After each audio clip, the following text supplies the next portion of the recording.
Perfecto. Muy bien. Bueno, entonces voy a presentar.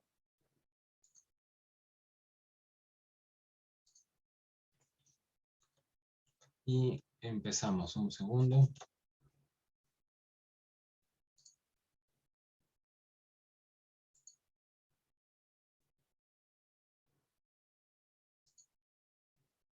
Vale. Perfecto. Nada más, por favor, confirmen que se está viendo la presentación. Sí. Perfecto, gracias. Ok.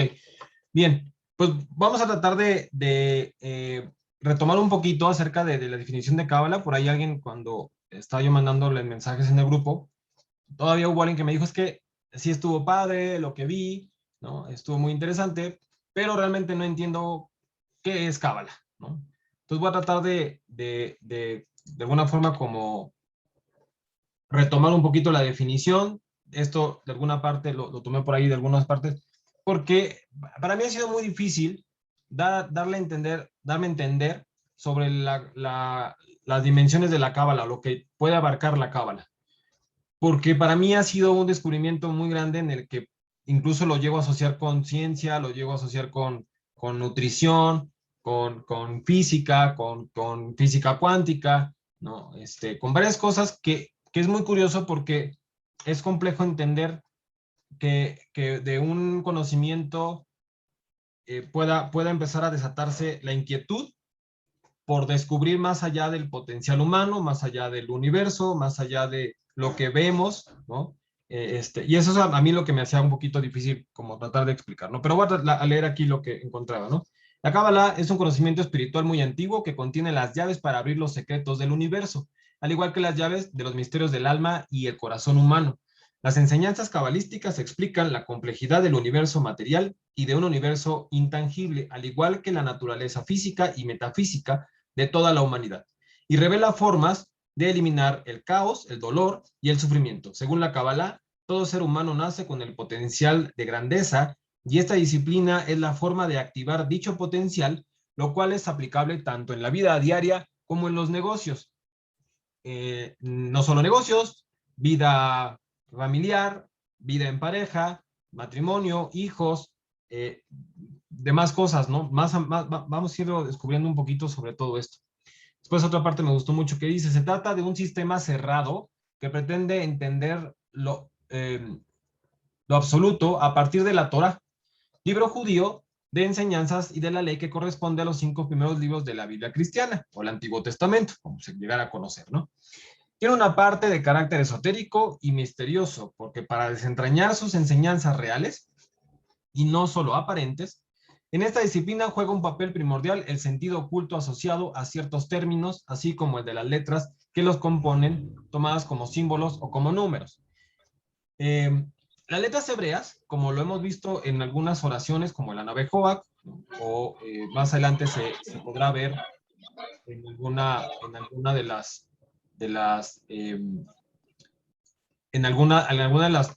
de lo que podamos como entender acerca de las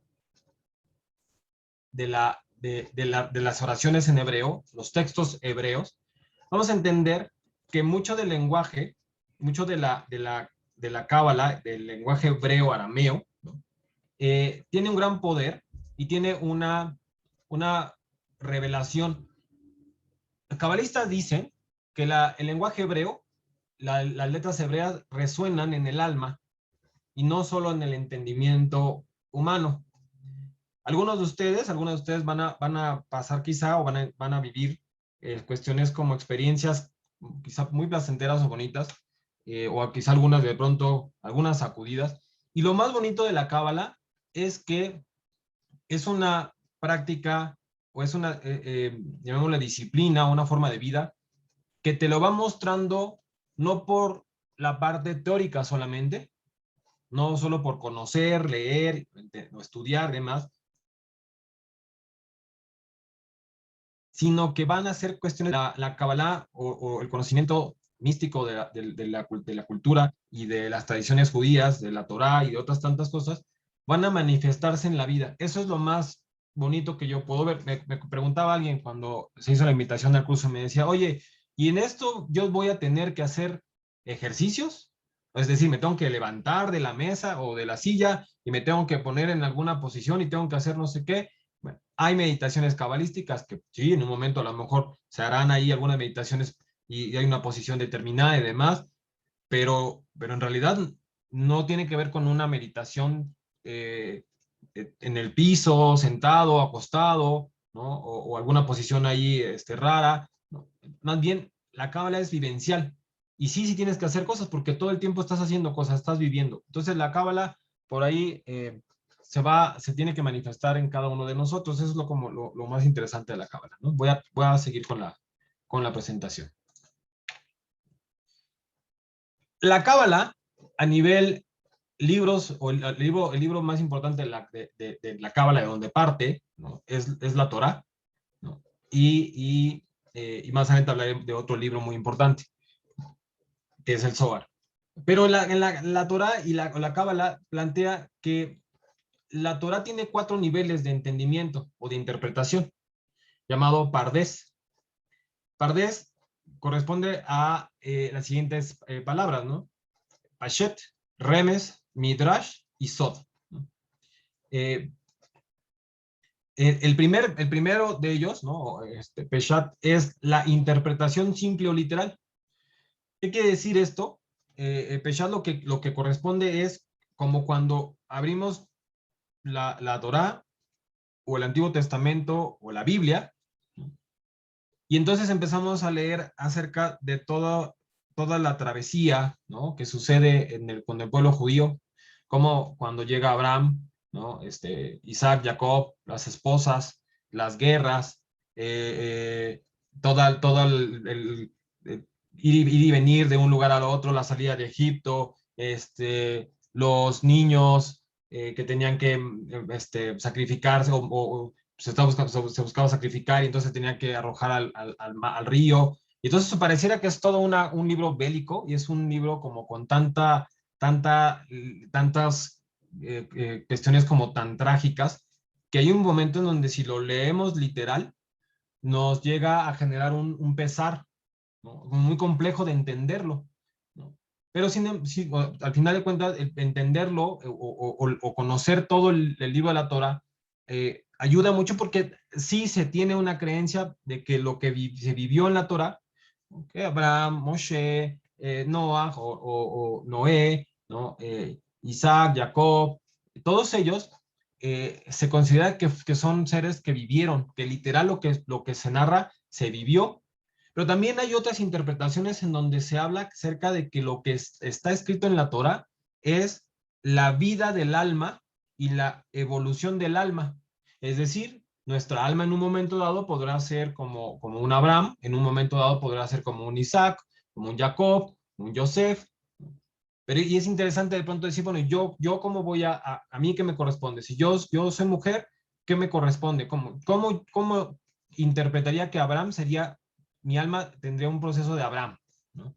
Y voy a tratar ahorita de hacer solamente un ejemplo, ¿no? El remesh es el conjunto de pistas o alusiones, ¿no? Aquí a veces como lo plantean como de repente una pregunta, ¿qué es lo que tus ojos insinúan, ¿no? ¿Qué es lo que estoy viendo, pero que realmente no es lo que veo en sí, sino qué está detrás, qué está insinuando? Después viene el Midrash, o el significado más profundo, y aquí el Midrash también, el término Midrash también puede referirse a una compilación de enseñanzas midrashicas que se reúnen incluso en libros, como el Tanaj o como el Talmud, ¿no? Que se habla sobre quizá leyes, normas, se habla acerca de profundidades y están rabinos que escriben acerca de estos libros o que se escribieron hace muchos años y existen 2 Torás, ¿no? La Torá escrita, que es la que vemos en el Antiguo Testamento, y la Torá oral. Y es muy natural que en un pueblo como el judío, en un pueblo errante, en un pueblo en el que muchas veces se buscó eliminar al pueblo judío y se buscó eliminar su creencia, eliminar sus raíces, muchas veces tuvieran que transmitir todo el conocimiento solamente de boca en boca, solamente de entre su núcleo, ¿no? Para proteger la información.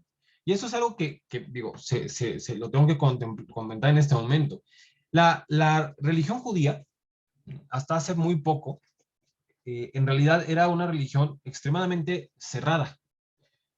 No, era muy complejo. Incluso yo tengo una persona muy querida y conocida que se metió mucho de profundidad a esto en los 80s, a la religión judía y a la religión o a la cábala. Y cuando en los 80s quiso entrar, pues no tenía acceso a las sinagogas, ¿no? El grupo judío, los en sí, no permitían que hubiera un acceso a gente que no fuera de este grupo. Y lo más interesante de todo esto, conforme uno empieza a adentrar dentro de la cábala, dentro del conocimiento judío y de la vida judía, se da cuenta que en realidad era un conocimiento protegido. Muchos cabalistas contemporáneos, muchos cabalistas contemporáneos dicen que en realidad todo el conocimiento de la Torá, todo el conocimiento de la cábala, estaba diseñado para este momento de la humanidad. Era un conocimiento tan avanzado en su momento que incluso era peligroso, ¿no? Por de alguna forma, que cayera como en conocimiento de culturas que pudieran sacar provecho de todo esto para afectar, ¿no? Eh, todas estas enseñanzas se transmitían, repito, en escrito y en oral. Y en oral, la Torah oral, tiene muchísimas divertidas, o sea, se divide en muchos, en libros, en tratados, y hay mucha información que pasó de boca en boca, ¿no? De cuando surge y cómo se va transmitiendo y se va repitiendo. Muchos de los maestros cabalísticos de la historia, como puede ser Isaac Luria, ¿no? Que es un gran cabalista que estuvo en Egipto y en Israel, eh, hace muchísimos años, no tengo la claridad de la fecha, pero lo importante de esto voy a poner, incluso de aquí surge parte del nombre de la clase de Cábala Lehaim.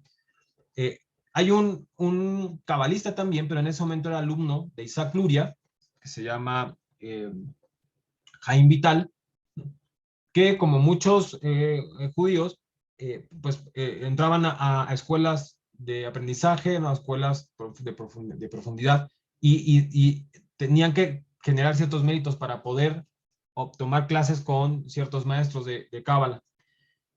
Los méritos suficientes que pudo tener Jaime Vital hizo que en un momento determinado pudiera ser alumno de Isaac Luria. Isaac Luria era así como una gran estrella, ¿no? Dentro de la cábala en ese momento, ¿no? Una luminaria. Y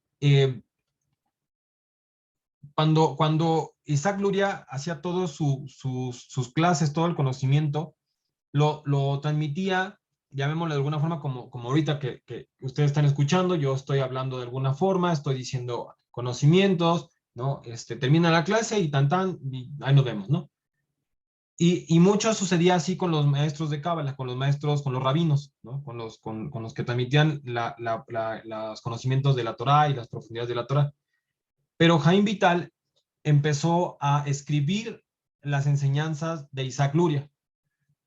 Se cree que en realidad Isaac Luria no tiene como escritos, ¿no? Grandes escritos, o por ahí debe haber quizá alguno otro, grandes escritos, sino los escritos que transmiten la enseñanza de Isaac Luria, ¿no? Que de ahí surge la cábala luriánica, ¿no? Estos conocimientos los escribe Jaime Vital para después poderlos hacer públicos. Entonces, es muy importante entender que dentro de la tradición judía y dentro de la tradición de Kabbalah, la transmisión oral es vital, es importantísima. Por eso es que incluso dentro del Midrash, y varios libros que están hablando mucho de la Torah oral, ¿no? Vamos a encontrar mucha información que no tenemos directamente en la Torah, porque en la Torah solamente tenemos los escritos, ¿no? Tal y como lo vemos en el Antiguo Testamento, como lo vemos, podemos ver en una Torá, en un pergamino. Es ese libro, es ese rollo, son todos esos textos. De hecho, se considera que la Torá, la Santa Torá, ¿no? Kodesh, que es el término hebreo, y ahora explico también por qué Kodesh y cuál es lo valioso de Kodesh, es que si la Torá tuviera un error, una letra borrada, una letra tachada, esa Torah ya no sirve. La Torah se tenía que replicar y hay personas dedicadas única y exclusivamente a escribir Torah con lo más Kodesh, lo más, este, lo más pulcro posible, ¿no? Ahorita recuerdo la palabra que se le da como a este calificativo, ¿no? Esta forma de hacerlo tan pulcro, ¿no? Tan especial. Eh, la, la, la Torah, ¿no? En sí, este pergamino tiene mucha información que ha tenido que ser desmenuzada.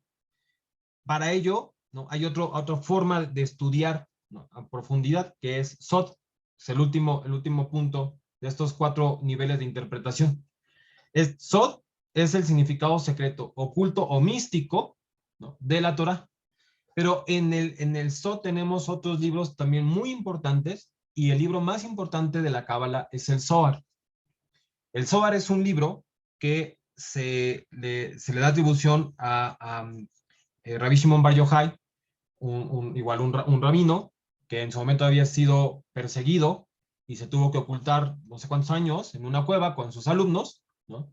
Para que no los mataran, ¿no? Y ahí se cree que en esa cueva, o se dice, o sea, se contempla que en esa cueva recibe información, se manifiestan el alma de Moshe, ángeles como Metatrón, ¿no? Que también se hablará más tarde, más adelante, ¿no? Ya más a profundidad.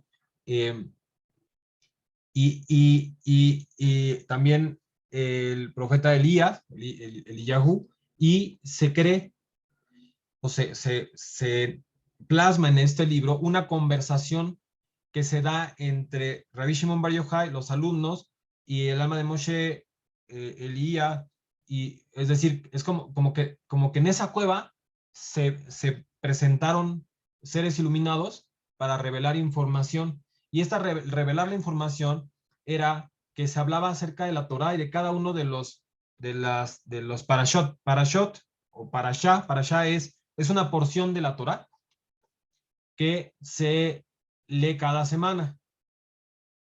El cúmulo de parashá o de secciones de Torah que se lee cada semana se le llama parashot, ¿no? En plural. Entonces, cada parashá se desmenuza en el Zohar, ¿no? Se explica a qué se refiere específicamente.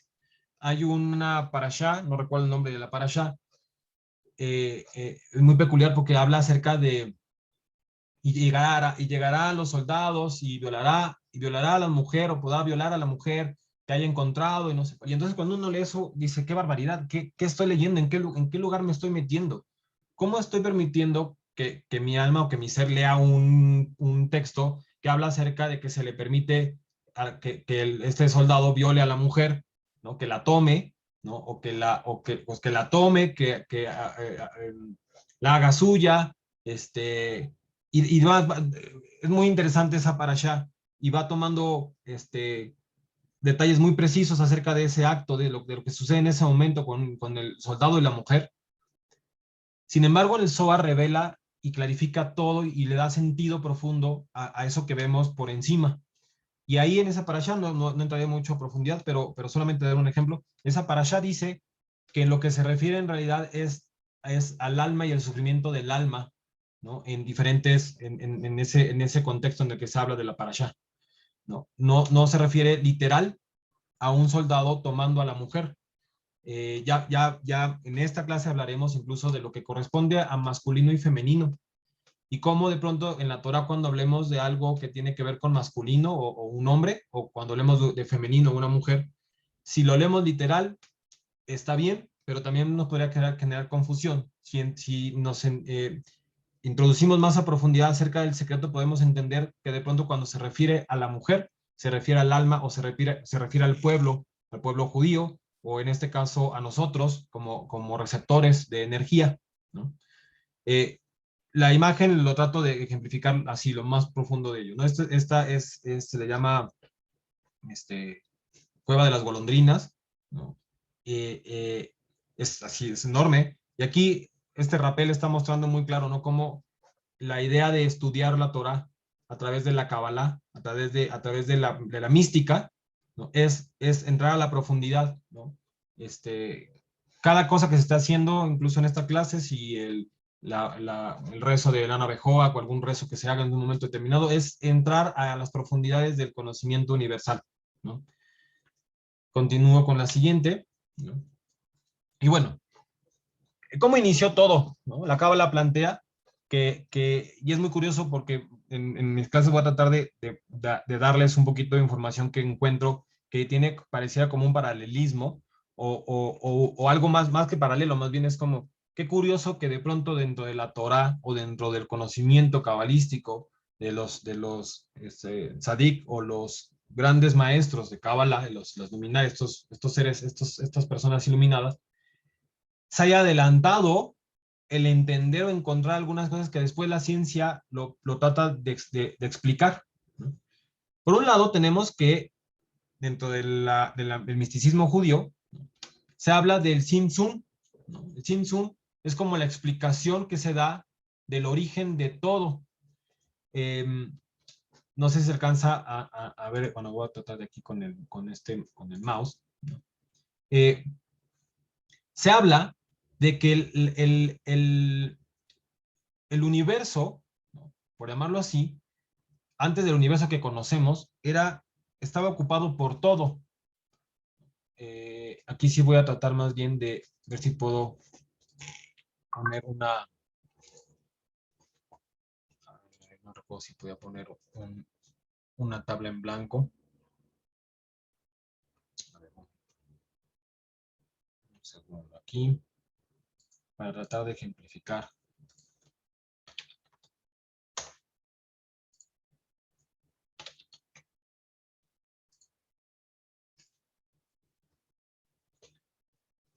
Ok. Voy a tratar de ejemplificar un poquito la idea que voy a retomar ya en la siguiente, en la lámina. Es como si de pronto habláramos que en el universo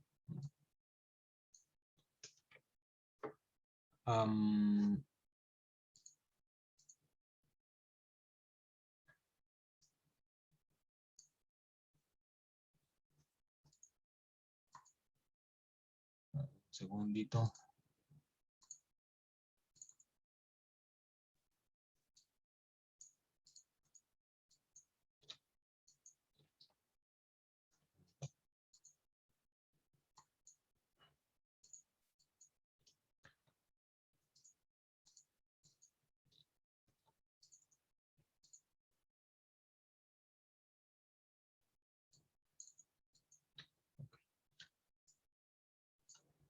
Listo. Es como si de pronto nos imaginamos que en el universo, en el origen, y esto lo plantea la Cábala, es como si de pronto no hubiera existido nada. Sin embargo, es muy curioso de pronto entender o tratar de entender la nada como algo que realmente no ha existido o no tiene, o que a través de que cuando algo surge, entonces hay algo anterior a ello que es llamado la nada. Pero la nada pareciera que no existe nada, que es un vacío absoluto, que no tiene vida, que no hay nada detrás de la nada, ¿no? Es ese punto muerto, ese punto ciego que la ciencia trata de entender y decir el cómo el inicio del todo surge de algo espontáneo, de algo en la nada, en donde todo lo que vivimos es materia, es fisicalidad, es un planeta, átomos, células, pero de la nada surgen partículas que después nos van a dar átomos, que después nos van a dar moléculas, tejidos, y entonces de pronto pareciera que todo ha sido a raíz de la evolución, ¿no? De la evolución misma de un acontecimiento, de una energía que tiene cierta vida y que de pronto empieza a adquirir mayor conocimiento conforme van pasando los miles de años, ¿no? Y entonces el átomo empieza a adquirir conocimiento, el conocimiento luego lo tienen las moléculas, y pareciera que todo es de la nada, que no existió y que es inexplicable ese punto. Si yo con este recuadro en negro que trato de poner y que quiero ejemplificar es La forma en la que explica la Cábala el origen del universo es que empieza, llamémosle como si como si el creador, la energía suficiente, la energía total, voy a tratar de leer aquí en la presentación, ¿no? En donde dice el Ein Sof, ¿no? Que el hebreo, ¿no? Significa, se le llama al Ein Sof como ese algo del inicio como de la creación, y el Ein Sof, Sof es, el término en hebreo es final, ¿no? Y se plantea como Ein Sof es ningún final, es como el eterno, el creado siempre, lo que siempre ha sido creado. No hubo un previo ni hay un después. Es un creado presente, por llamarlo de una forma, ¿sí? Entonces, lo que plantea la Cábala es que se retrae, el creador se retrae, ¿no? Y retraerse, ¿no? Es como si de pronto, como cuando nuestros pulmones, y cuando inhalamos o exhalamos, ese espacio que se genera cuando inhalamos, ese aparente vacío o espacio, ¿no? Se genera solo con una misión, que es dar espacio a que se genere algo. Es decir, vamos a pensar que esta pizarra negro que estoy poniendo es como si yo les preguntara ahí o les dijera, pongan algo en ese lugar, pongan otro punto negro en ese lugar. O sea, pongan aunque sea un puntito negro en ese lugar. Y si tuviéramos que hacer una lectura como en lo que le llamamos píxeles, o esos puntitos, esos recuadritos en el monitor, que se llaman píxeles, tuviéramos que analizar cuántos píxeles tiene ese recuadro negro, serían miles de cuadritos, pero si yo les dijera, generen un nuevo punto negro, o denle espacio a un nuevo punto negro ahí, es que ya no había posibilidad de generar nada, porque ya todo estaba contenido en sí, ya todo estaba creado por sí. El Ein Sof surge a través de una necesidad, según la Cábala, del creador, de generar un espacio para poder darse a él, o dar espacio a que se dé y que se cree algo. Entonces es como si de pronto en ese espacio, de pronto se ve el puntito blanco, ¿no? Que acabo de poner. Ese punto blanco se empieza a contraer, ¿no? O sea, todo el espacio del creador empieza a contraer, a contraer, a contraer, a contraer, a contraer para generar espacio, ¿no? Un espacio, un espacio, un espacio, un espacio, un espacio. Esta contracción no es nulificarse, anularse por sí. Es solamente está generando un espacio para que exista creación, ¿sí? Porque ya existía creación en ese espacio. Entonces se tiene que contraer, tiene que hacer a un lado, ¿no? Se tiene como si metiéramos el estómago, ¿no? Se tiene que generar espacio, que es justo lo que plantea el Ein Sof, el Tzimtzum, ¿no? Dentro de la Cábala. Este espacio, ¿no? que genera plantea la Cábala, ¿no? Genera todo un espacio y genera un punto, un haz de luz, después de que se contrae, que se empieza a hacer ese espacio como si fuera esta matriz, ¿no? En donde tiene que alojar una nueva vida, un ser. Esa matriz que se expandió, que se generó, entra un haz de luz, y cuando entra este haz de luz y llega al centro, se genera una explosión, ¿no? Una explosión que le da espacio, que genera más espacio o sea, genera este espacio de la creación, y entonces empieza a condensar la energía para poder materializarse. Aquí a lo mejor van a salir miles de dudas. Y si nos claváramos en esto, perderíamos mucho tiempo para lo que realmente es importante y valioso para nosotros como producto de la creación. Solo esto habla acerca de lo avanzado que en un momento determinado se tenía en los conocimientos cabalísticos, ¿no? Que cientos de años, miles de años después, en laboratorios y científicos empiezan a hablar acerca de qué sucedió y en este momento se tiene una idea muy clara de que el universo, cuando se hizo esta explosión, es como el tamaño de la cabeza de un alfiler, ¿no? O sea, toda la creación estaba condensada en ese punto. Y que el universo está en constante expansión.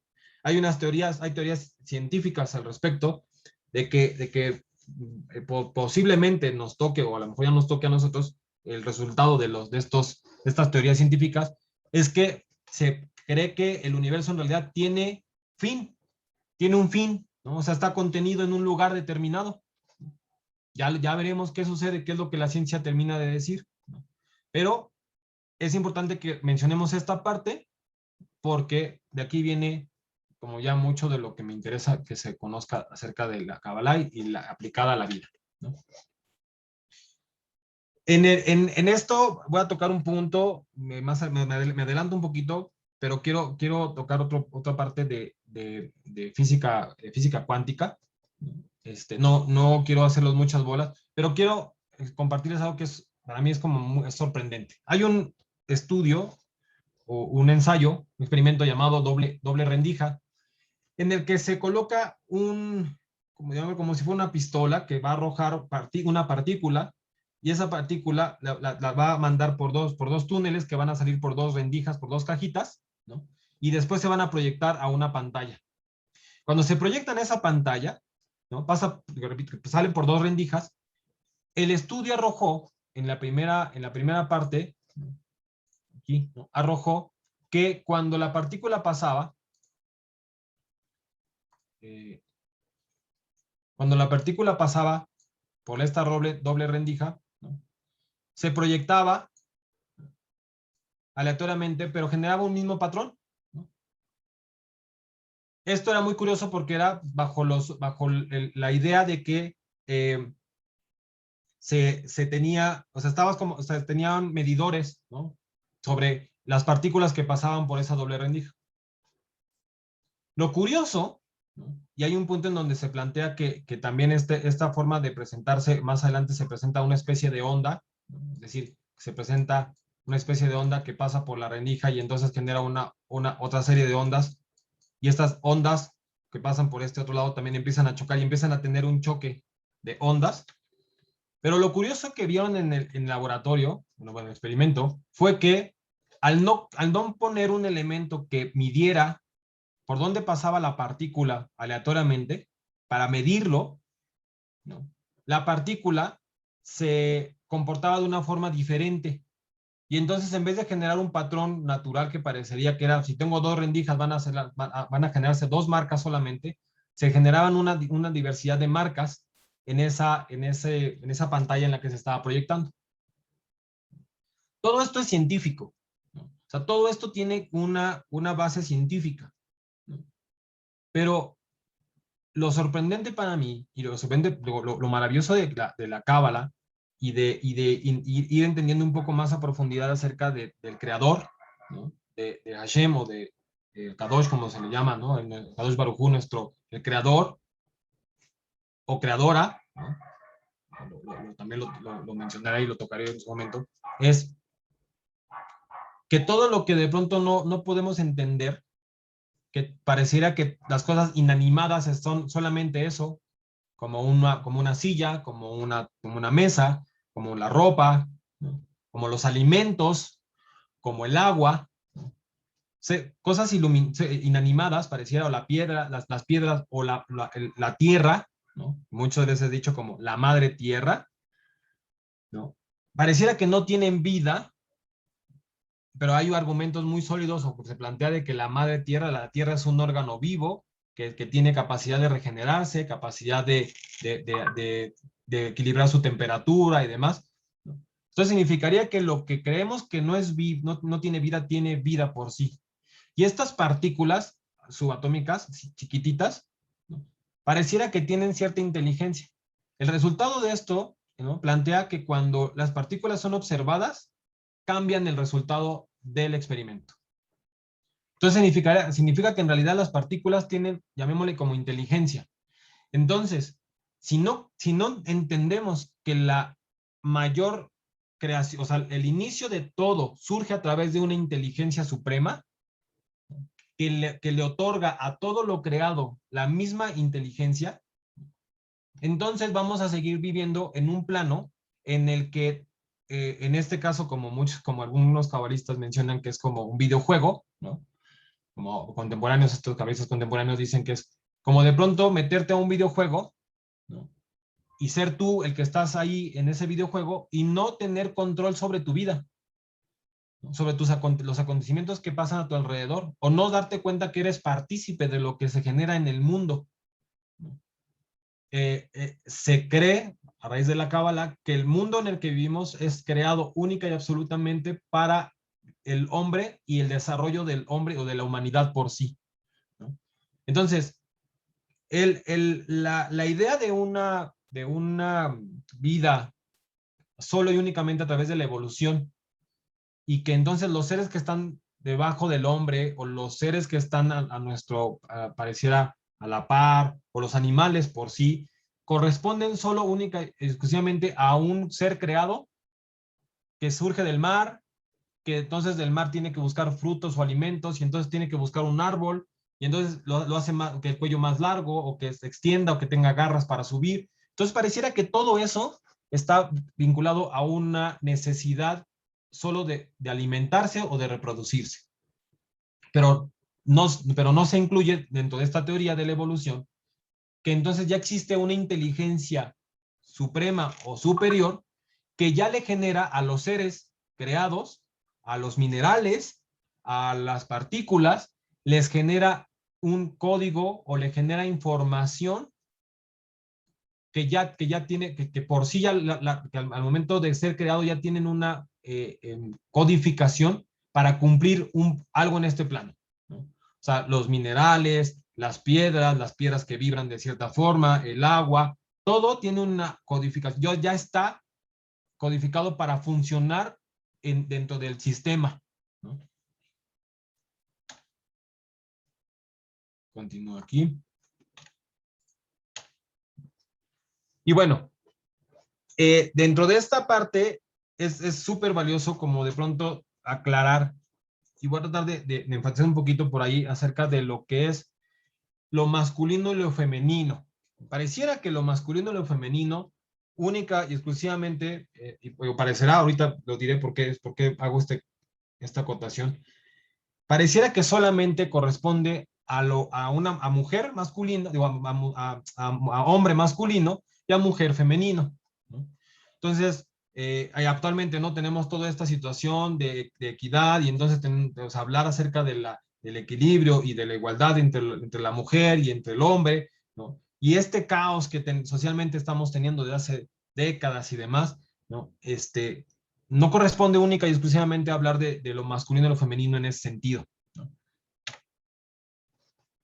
Cuando, cuando vemos la Torah, y eso es algo que me interesa mucho de estas clases, es que más allá de que lo que yo diga sea como, ok, perfecto, oye, padrísimo, me dijiste algo, no lo entendí muy bien, o sí lo entendí muy bien, y entonces me quedo con eso. La idea de todo lo que yo comparta, lo único que me interesa es que genere una mayor quizá inquietud para la vida misma de quien lo escucha, ¿no? O sea, que genere más preguntas, ¿no? Y si las preguntas pues no las tengo yo, por supuesto, no, que no las tendré todas, que no las tendré quizá, ¿no? Y que en realidad dudo tener muchas respuestas de esto, es que genere que ustedes vayan buscando ampliar el conocimiento.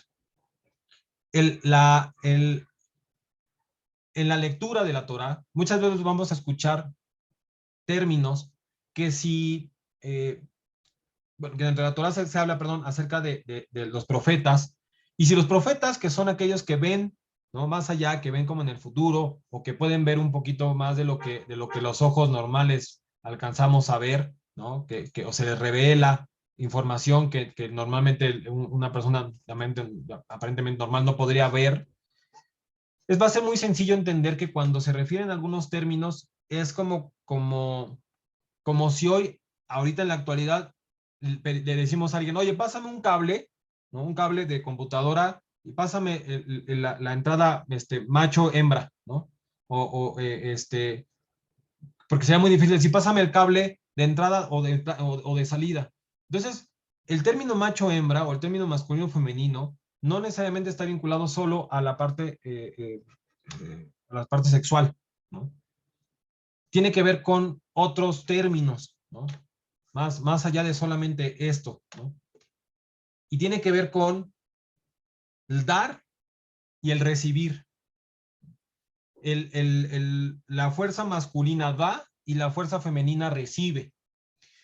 Y así es como funciona todo el universo. Así es como funciona todo lo que está creado y todo lo que vemos.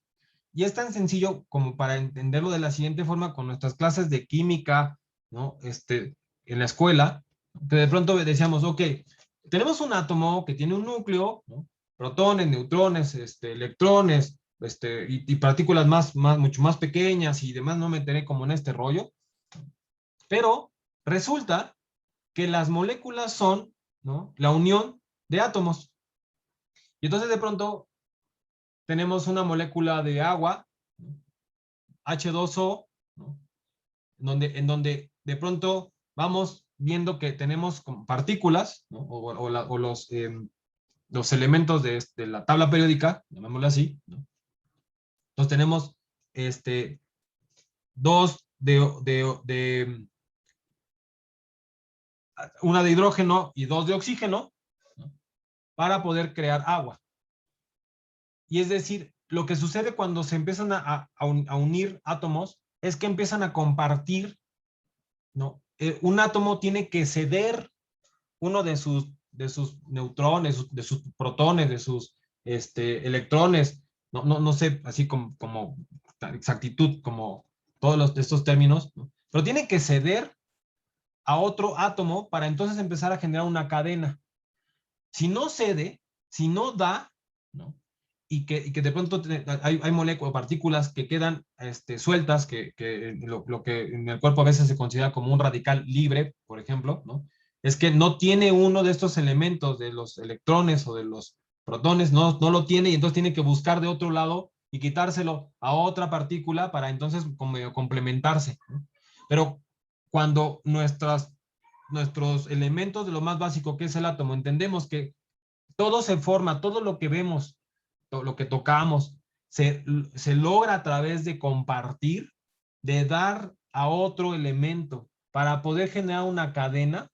Entonces, con ese elemento podemos empezar a entender un poco cómo funciona el universo y cómo funciona la creación.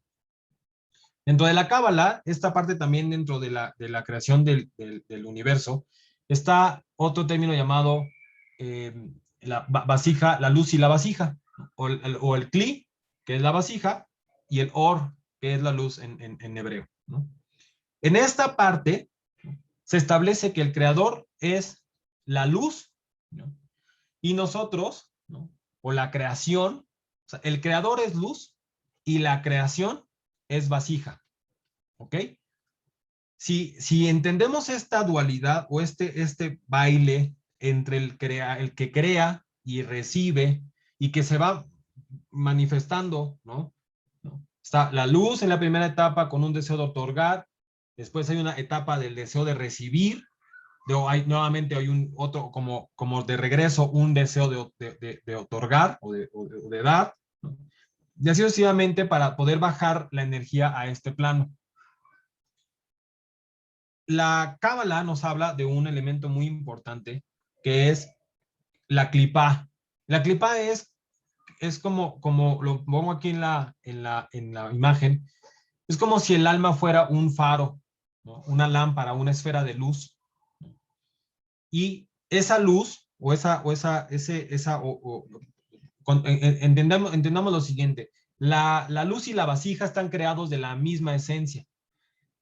Si en un inicio todo fue creado por la misma energía que se estaba conteniendo y que está creado de la misma esencia, la energía masculina y femenina, la luz y la vasija, el creador y la creación, contienen las mismas partículas, contienen la misma esencia. Nosotros como vasija, ¿no? También reflejamos luz, ¿no? y atraemos luz, ¿no? la cuestión aquí, lo interesante de la cábala, ¿no? Plantea es que entre más empecemos nosotros a limpiar nuestra vasija, ¿no? O quitar la clipa, que es este término cabalístico, quitar la clipa, quitar la cáscara, que es la fuerza del ego que protege a la persona de su evolución, ¿no? Que es solo una energía de recibir, de solo darme, ¿no? De solo tener para mí, ¿no? Y no dar hacia los demás, no dar hacia afuera, por llamarlo de una forma, ¿no? Entonces, ese ego que solamente me genera un círculo vicioso y empieza a generar una energía de no retorno, de no obtener, de no dar luz y no atraer a la luz, se le llama clipa. Es parte del por qué está el hombre creado, es porque venimos a limpiar la clipa de nuestra alma. Lo mencioné en la clase anterior. Una de las esencias de la Cábala es que plantea que nosotros venimos a través de un ciclo de reencarnaciones, un ciclo en el que tenemos que vivir diferentes etapas de la vida. Si dimos, si quitamos en una parte de la vida, si en una vida robamos, ¿no? Tenemos que venir a reparar, ¿no? Y tenemos que aprender a dar, ¿no? Si en una parte de nuestra vida, en un momento fuimos hombre, tenemos que reencarnar en un momento de la vida en mujer para poder equilibrar y entender las dos energías, la fuerza en este caso el hombre y la energía del hombre, y en un momento tengo que regresar a entender la energía de la mujer, ¿no? Les comparto algo muy, muy especial y es muy, muy curioso. En casa, ¿no? Mi esposa tuvo una pérdida muy fuerte. Tuvo una pérdida de un ser muy querido para ella, un amigo muy, muy cercano. Y su partida, la partida de esta persona, pues fue un shock muy fuerte para ella. En esos días, en donde no existen palabras y no existe como un entendimiento de lo que sucede, desesperadamente pues buscaba respuestas, como creo que todos en un momento hemos pasado cuando sufrimos una pérdida de un ser querido. Buscamos respuestas, ¿no? Buscamos el poder tener como la solución de qué está pasando, ¿no? ¿Qué nos pasa alrededor? Y lo maravilloso, mi esposa es alguien que tiene mucho del lado izquierdo, ¿no? Del cerebro, o del lado racional. No me voy por el lado derecho, izquierdo, porque luego me hago bolas, pero es del lado racional. El lado racional le da a ella una gran satisfacción. Es buenísima para toda esta parte de lo racional, ¿no? Entonces, eh, hablábamos al respecto de la pérdida y en la tristeza absoluta de pronto era es que no encuentro y no entiendo y no entiendo por qué y no entiendo por qué pasó esto y miles de preguntas. Y entonces me dice, un día en la madrugada me dice, ¿sabes? Acabo de escucharlo, y me dijo una palabra que, eh, que se llama, me dijo, escuché la palabra anacrónico. Le dije, ok, ¿no? Ella devora libros, ella puede tener un conocimiento de pronto de alguna información y de palabras o de dichos o de cosas de pronto, así como de muchísimos años y lo retiene, ¿no? Y entonces fue muy curioso porque me dijo, no sé lo que significa la palabra anacrónico, no sé a qué se refiere, no conozco esa palabra. Dije, oye, para mí fue como muy curioso decir, ¿cómo que te habló y te habló con algo que no conoces? ¿No? Ya platicando un poco más a profundidad, le dije, mira, sabes, creo que es maravilloso el regalo que acabas de recibir. Leyendo, buscando en internet de ella, la respuesta que obtuvo del anacrónico fue que corresponde a algo que no pertenece al tiempo, o al tiempo en el que se hace una acción determinada, ¿no? Es como si de pronto viera uno en una película una, una película contemporánea, de repente vea pasar por ahí una persona con una armadura romana, ¿no? Eso que pasó por ahí no corresponde al tiempo del que se está llevando la película. Y lo que ella decía era, ¿sabes? Creo que en realidad lo que me quiere decir es que se fue en las circunstancias en las que partió y me regresó, me dio una respuesta diciéndome, me fui porque ya no era, porque yo tenía que estar en otro lugar en este momento, porque ya el momento no corresponde mi misión en este momento ya no corresponde aquí, tengo que estar en otro lugar. Pero lo más interesante, y igual se hablará mucho más adelante en otras clases, tiene que ver con los niveles que tenemos de entendimiento acerca de los reinos, ¿no? De los reinos celestiales.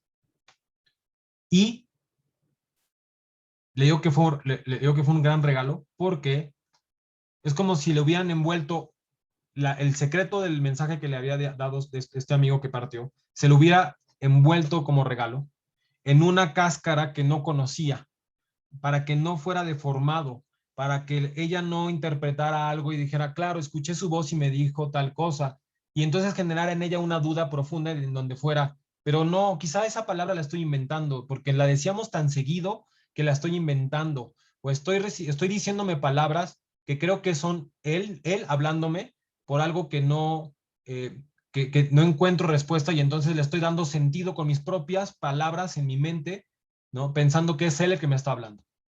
Para mí fue maravilloso descubrir y compartir con ella esto, porque en su momento dije, es que no hay una duda absoluta de que acaba de recibir un mensaje de él, de otro plano, y lo tuvo que esconder en algo que tú no conocías, que tú no sabías de la palabra, y entonces tuviste que buscar la respuesta en algo desconocido para ti. No lo tenías en tus registros, no estaba dentro de tus pensamientos, no sabías lo que significaba esa palabra.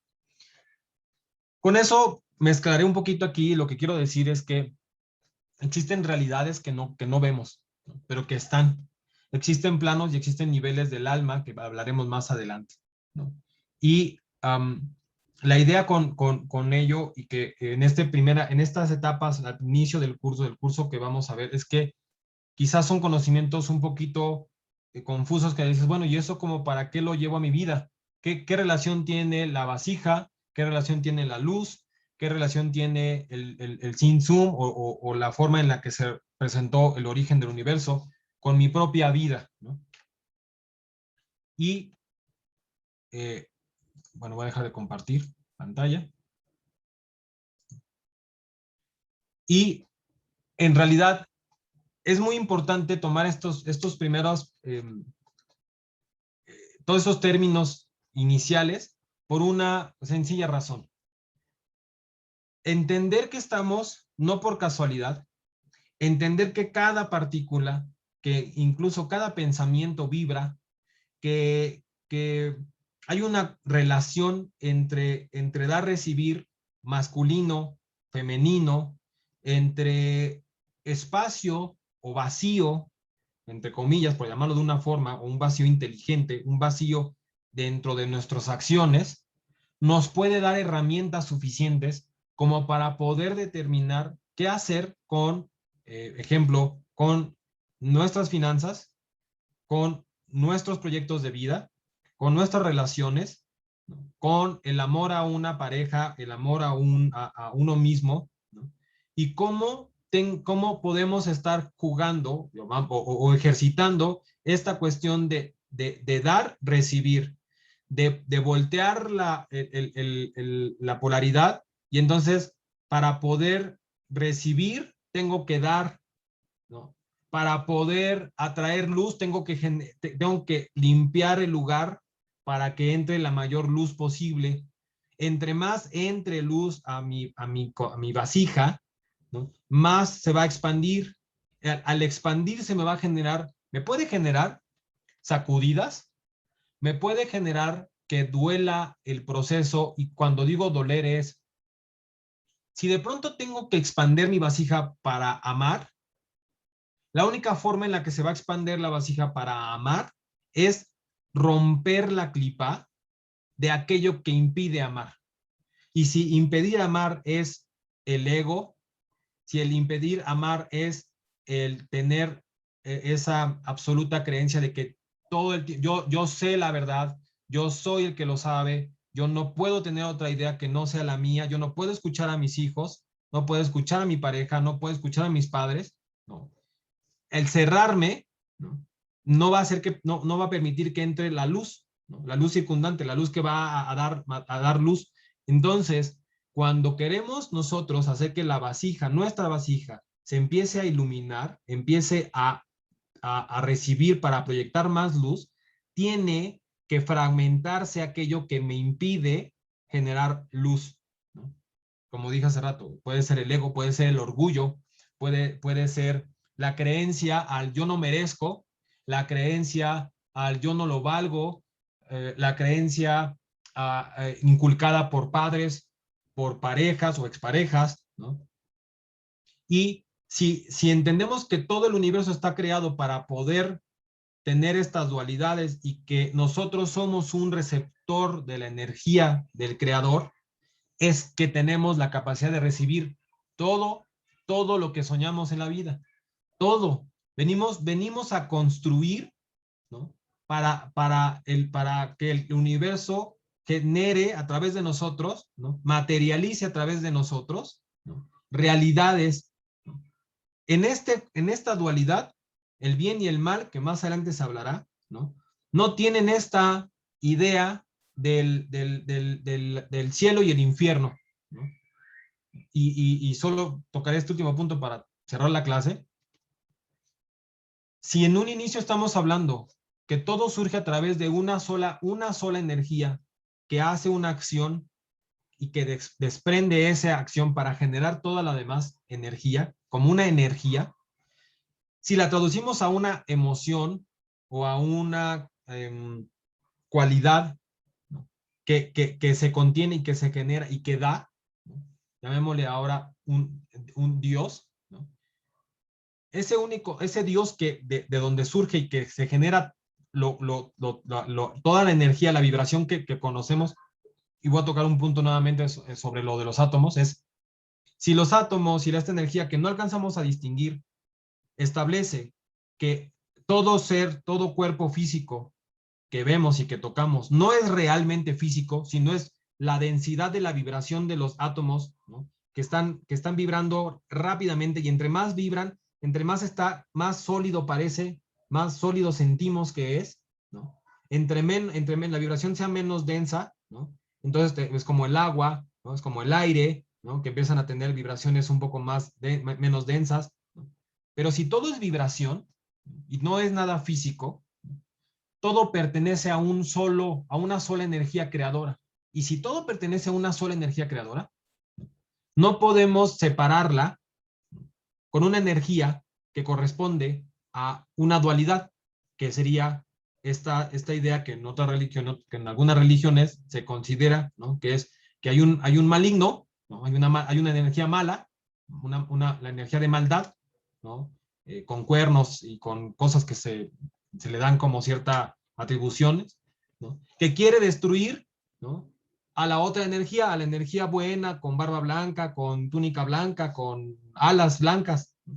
Y esto no corresponde a una sola energía de donde proviene todo, ¿no?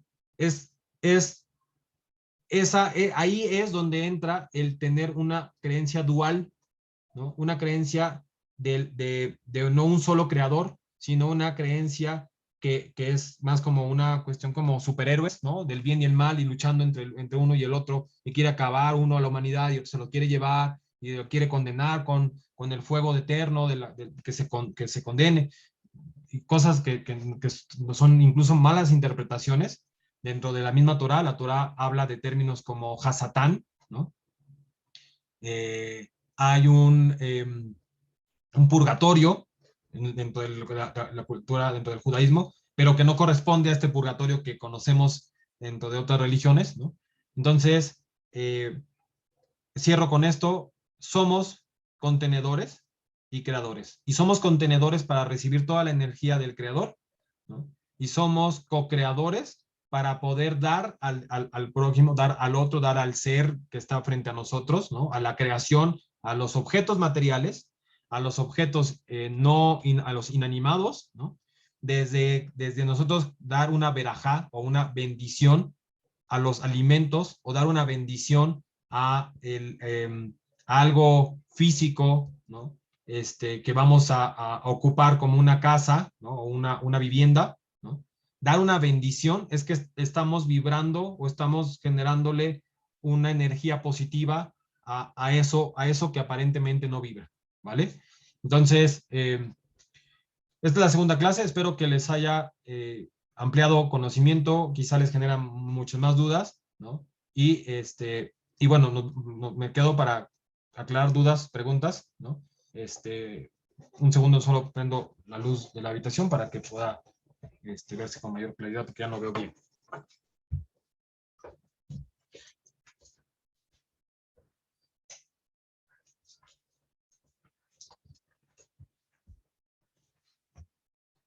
Listo. Pues abro el micrófono si tienen alguna duda o muchas dudas. Por favor, si quiere alguien mencionar para terminar clase.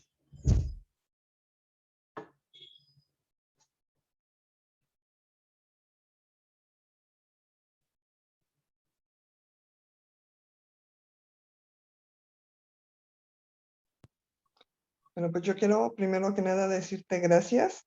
Gracias por tu compartir. Esta clase me clarifica algunas cosas que tenía yo en cuanto a lo del Sin Zoom, por ahí divagando todavía. Me queda más claro, aperturas mucho más mi conocimiento en relación a lo de la vasija y la luz. Y bueno, si tenía yo todavía por ahí algún pendiente, creo que me ha quedado más claro. Agradezco de verdad tu compartir y pues cómo estás llevando la clase me gusta mucho. Gracias, muchas gracias. Al contrario, gracias por recibir. Gracias, hoy. Bien. No sé, Edna, ¿alguna duda? ¿No? Si no tienes duda, pues sencillamente no, todo claro, todo bien. O tengo más dudas, pero luego hablaré de las dudas. Si quieren, voy a dejar de grabar para que igual por ahí a lo mejor